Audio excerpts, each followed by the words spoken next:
And I heard the number of those who were sealed, 144,000, and then please underline this, of all the tribes of the children of Israel were sealed. While not as popular as Guess the Antichrist, there are still many who enjoy a good round of Guess the 144,000. Several groups have claimed to be the 144,000, especially over the last century or so.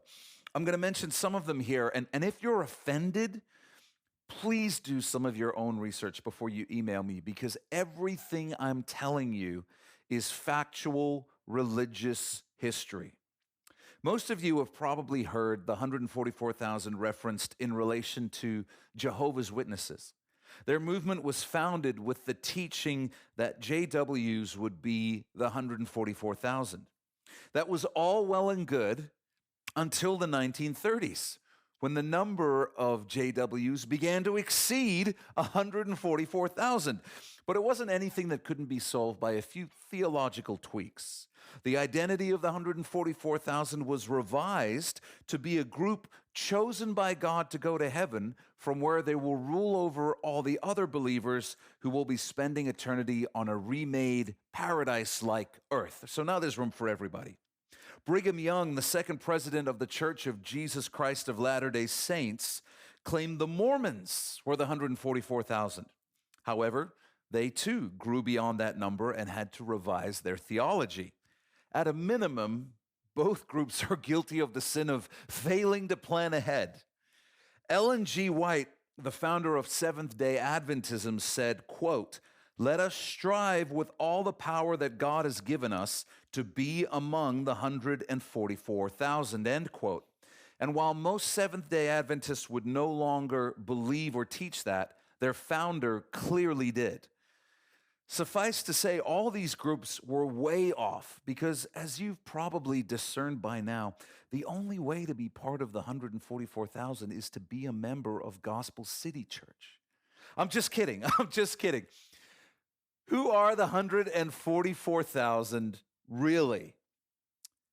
Verse 4, let's take a look at it again. It says, "And I heard the number of those who were sealed, 144,000, and I had you underline this, of all the tribes of the children of Israel were sealed." We can save ourselves much confusion by just noting what the text plainly says.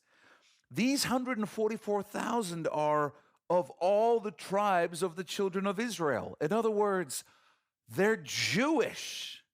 And I just want to slip in one really important point here for my friends who are Jehovah's Witnesses.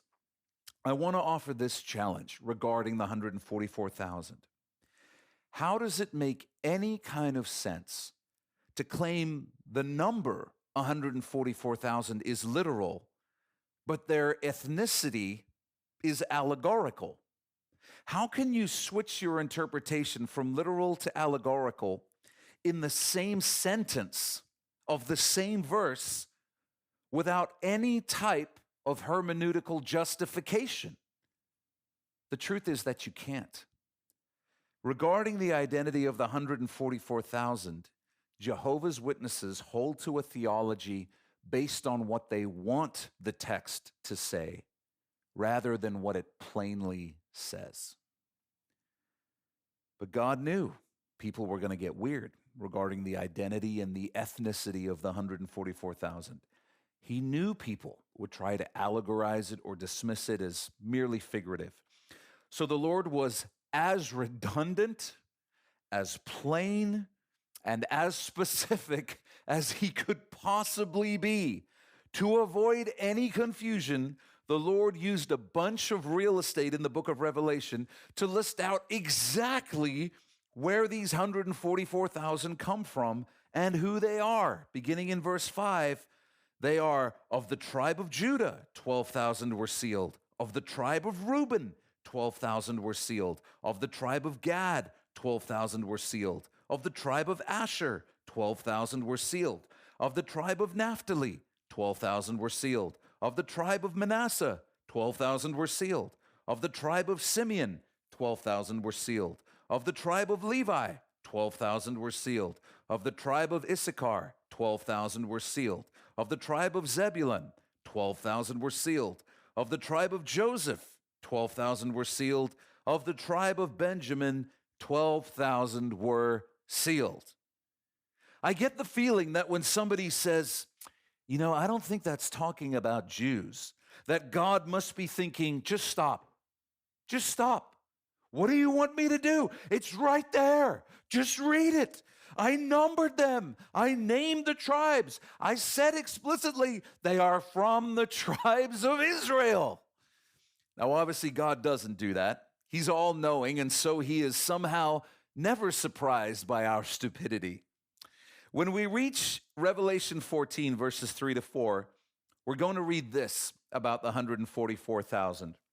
They sang, as it were, a new song before the throne, before the four living creatures and the elders, and no one could learn that song except the 144,000 who were redeemed from the earth. These are the ones who were not defiled with woman, for they are virgins. Here's what we know from Scripture. The 144,000 are male Jewish virgins who evangelize the world and are supernaturally marked. They're sealed by God, enabling them to survive the tribulation. They will not be saved at the time of the rapture because they are still on the earth after the rapture. But in the midst of the tribulation, they will receive the revelation that Jesus is Messiah, and they will follow him. So write this down. The 144,000 are ethnically Jewish men who are set apart and sealed by God to evangelize the world during the Great Tribulation. The 144,000 are ethnically Jewish men who are set apart and sealed by God to evangelize the world during the Great Tribulation.